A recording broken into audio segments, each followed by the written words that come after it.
नमस्कार दोस्तों। पिक्चर चालू करो बे। नरेंद्र मोदी अक्सर कहते हैं कि उन्होंने भिक्षा मांगकर गुजारा किया। कभी कहते हैं कि 35 साल के लिए, कभी कहते हैं 40 साल के लिए। क्या बात कर रहे हैं? पहले ये देखो, करीब 40 साल मैंने भिक्षा मांग करके खाया है। मैं लोगों के घर में भिक्षा मांग करके खाता था। मैं 35 साल तक भिक्षा मांग करके खाया हूँ। अब किसी के गले नहीं उतरे।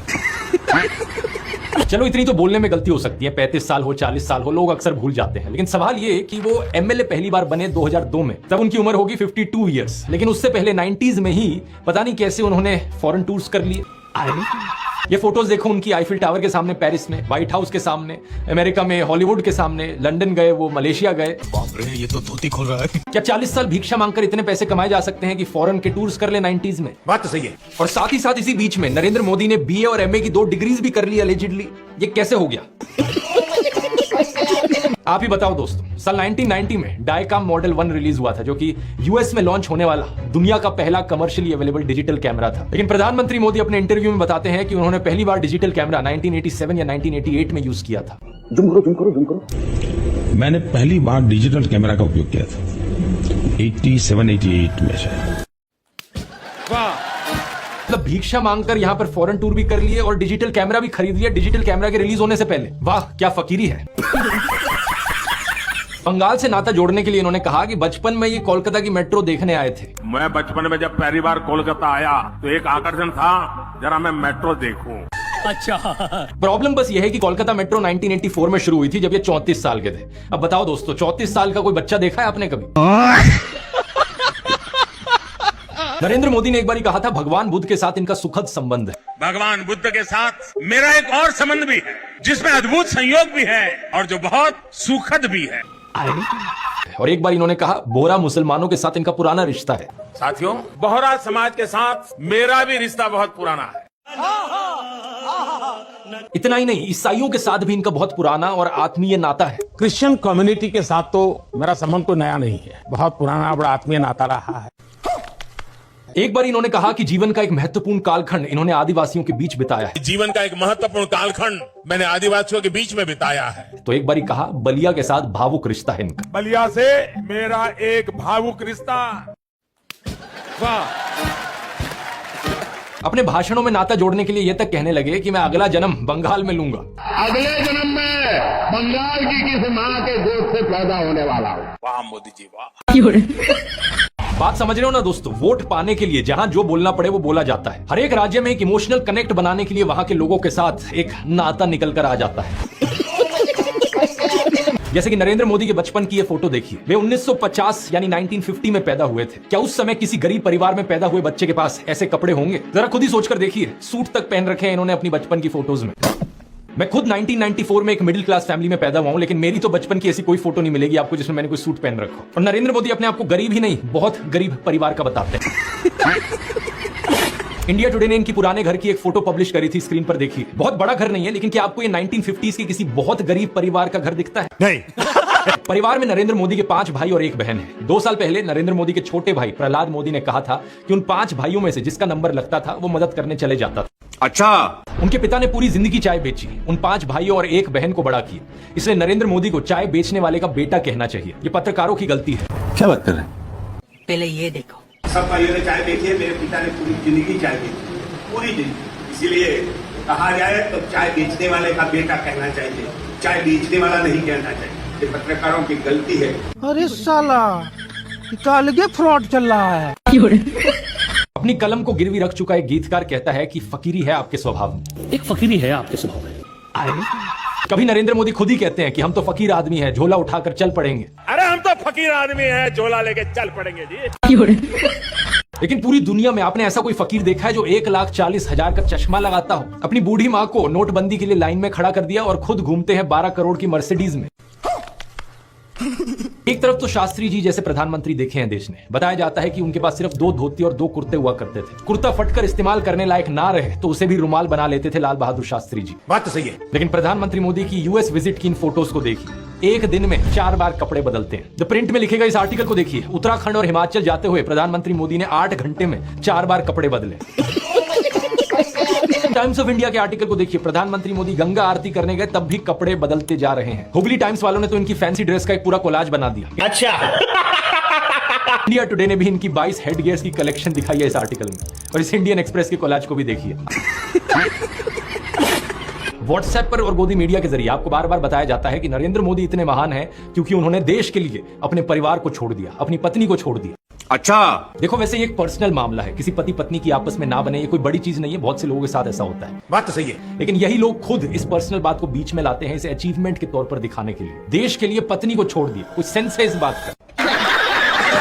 पूर्व प्रधानमंत्री लाल बहादुर शास्त्री जी ने तो अपनी पत्नी को नहीं छोड़ा, तो क्या वो देश के लिए काम नहीं कर पाए? महात्मा ज्योतिबा फूले की पत्नी सावित्रीबाई फूले के बारे में तो सब जानते हैं, क्या उन्होंने देश के लिए महान काम नहीं किया? आपने अगर रामलीला देखी है तो उसमें भी देखा होगा कि कैसे सीता जी ने भी भगवान राम का साथ दिया वनवास में, और राम ने उन्हें बचाने के लिए क्या क्या नहीं किया। बात तो सही है। तो व्हाट्सएप यूनिवर्सिटी की एक ऐसी घटिया नारी विरोधी मानसिकता है जहां आप औरत को एक अड़चन की तरह देखते हो, जहां आप पत्नी को छोड़ देने को एक अचीवमेंट की तरह दिखाते हो, और केवल पत्नी ही नहीं बल्कि नरेंद्र मोदी के परिवार को लेकर भी व्हाट्सएप माफिया यही बात फैलाता है।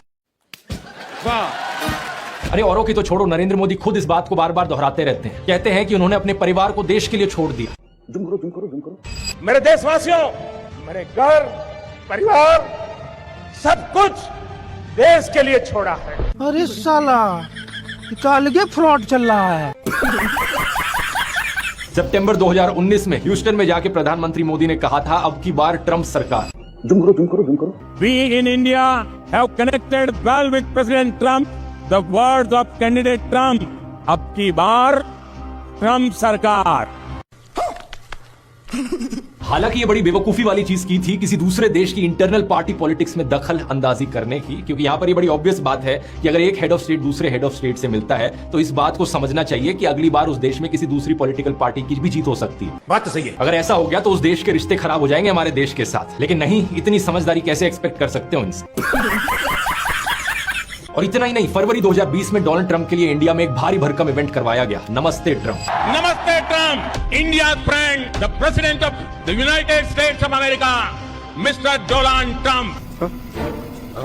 क्या फायदा हुआ इस सब नाटक का? जब जरूरत पड़ी तो डोनाल्ड ट्रंप ने इंडिया को अब सपोर्ट भी नहीं किया, उल्टा पाकिस्तान के आर्मी चीफ को अब स्पेशली व्हाइट हाउस में इनवाइट किया जा रहा है ट्रंप के द्वारा। शर्म करो शर्म। प्रधानमंत्री मनमोहन सिंह ने तो ऐसा कुछ भी नहीं किया था बराक ओबामा के लिए, लेकिन फिर भी ओबामा ने एक के बाद एक इंडिया के फेवर में स्टेटमेंट्स दी थी। ये सिर्फ एक उदाहरण है दोस्तों आज के दिन इंडिया के फॉरेन पॉलिसी फेलियर का। इसका कारण नरेंद्र मोदी है।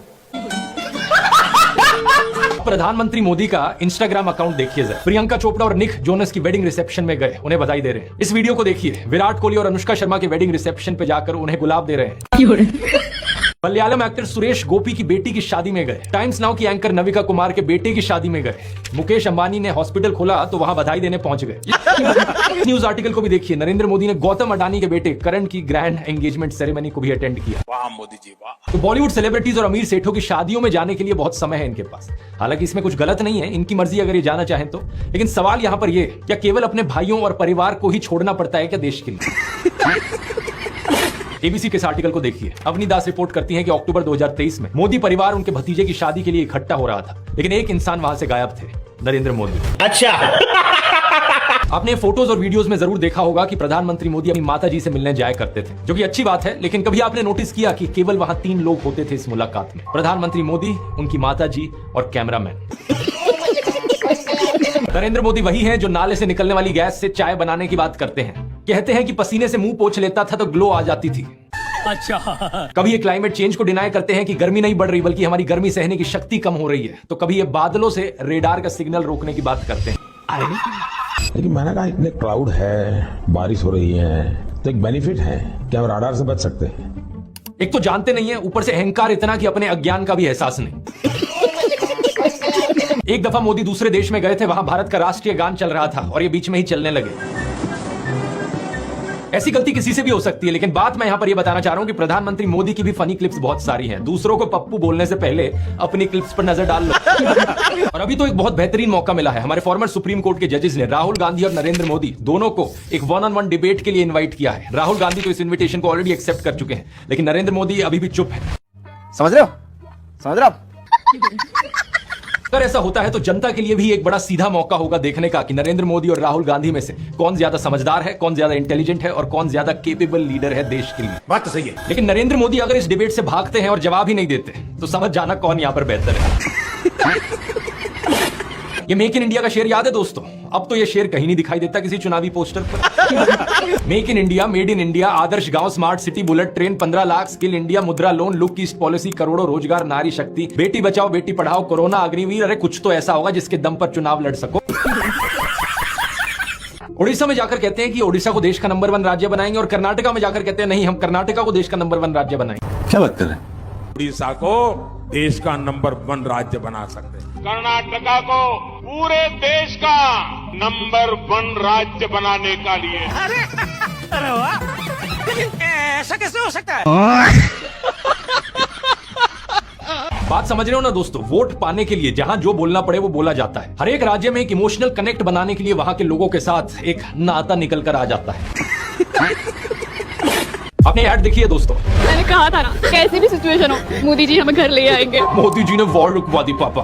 वॉर रुकवा दी पापा। ये एक बहुत बढ़िया उदाहरण है दिखाने के लिए कि कैसे मोदी सरकार देश की जनता का ब्रेन वॉश कर रही है। बात तो सही है। हमारे मोदी जी से महीनों से चल रहा मणिपुर का वायलेंस तो रोका नहीं गया, कहां से रशिया की वॉर रोकेंगे जाकर? ये बात सरासर झूठ है, कोई वॉर नहीं रोकी गई। विदेश मंत्रालय के स्पोक्स पर्सन ने भी यही चीज कही थी। जो स्टूडेंट्स यूक्रेन में फंसे थे उनकी कितनी मदद की गई उनसे खुद ही सुन लीजिए। हाँ, जब हम लोगों ने बॉर्डर क्रॉस कर लिया उसके बाद हमारी हेल्प हुई, लेकिन उसके पहले कोई हेल्प नहीं थी। गवर्नमेंट बिल्कुल ध्यान नहीं दे रही है, कोई अपना काम नहीं कर रही है। लेकिन आपको ब्रेन वॉश करने के लिए इनके बिकाऊ एंकरों ने बार बार क्या झूठ चलाया? भारत के कहने पर इस युद्ध को बीच में रोक दिया गया था। इनके आईटी सेल, सोशल मीडिया, गोदी इन्फ्लुएंसर सब ने इस झूठ को बार बार दोहराया। तुम्हें शर्म है? कुछ शर्म आया है? रविशंकर प्रसाद ने कहा 3 घंटे के लिए वॉर रुकी थी। राजनाथ सिंह ने कहा 4 से 5 घंटे के लिए। और अमित शाह के अनुसार तो ये वॉर 3 दिन के लिए रुक गई थी। कुछ इस तरीके से अपने फेलियर्स को भी अचीवमेंट्स की तरह दिखाया जा सकता है। सच क्या है यहाँ पर उससे कोई फर्क नहीं पड़ता क्योंकि सारा मीडिया तो हमारी गोदी में बैठा है। बात तो सही है। साल 2005 में दोस्तों अक्षरधाम मंदिर का इनॉग्रेशन हुआ था। इस फोटो को देखिए। प्रधानमंत्री मनमोहन सिंह, राष्ट्रपति एपीजे अब्दुल कलाम, विपक्षी नेता लाल कृष्ण आडवाणी, ये सभी लोग कई सारे साधुओं के साथ देखे जा सकते हैं। बात तो सही है। लेकिन अब राम मंदिर की इनॉग्रेशन को देखिए, कौन दिख रहा है यहाँ पर? सिर्फ एक अकेले नरेंद्र मोदी। सिक्योरिटी वालों को भी दूर कर दिया। क्या? लॉन्ड्री ने एक रिपोर्ट की जिसमें दिखाया गया कि कैसे गांधी दर्शन म्यूजियम, गांधी स्मृति केंद्र और खादी ग्रामोद्योग जैसी अलग अलग साइट्स पर नरेंद्र मोदी के फोटोज और कोट्स घुसाए हैं। यहाँ जगह जगह लिखा हुआ है गांधी दर्शन, लेकिन यहाँ आकर पता चलता है कि गांधी दर्शन कम है, यहाँ मोदी जी के दर्शन ज्यादा हो रहे हैं। लेकिन ठीक अगर इसके आप ऊपर देखेंगे तो इस तस्वीर में यहाँ गांधी जी हैं और यहाँ प्रधानमंत्री नरेंद्र मोदी। तस्वीर में पीएम मोदी फोटो है इतनी, वहीं गांधी जी इतने से। 2013 में बतखों के साथ फोटोशूट, कभी मोर को दाना खिलाने का वीडियो बन रहा है, कभी मॉर्निंग एक्सरसाइज का वीडियो बन रहा है, तो कभी बीच वाला फोटोशूट, जिम वाला फोटोशूट, जंगली सफारी करते हुए फोटोशूट, फोटो खींचते हुए फोटोशूट। वाह मोदी जी वाह।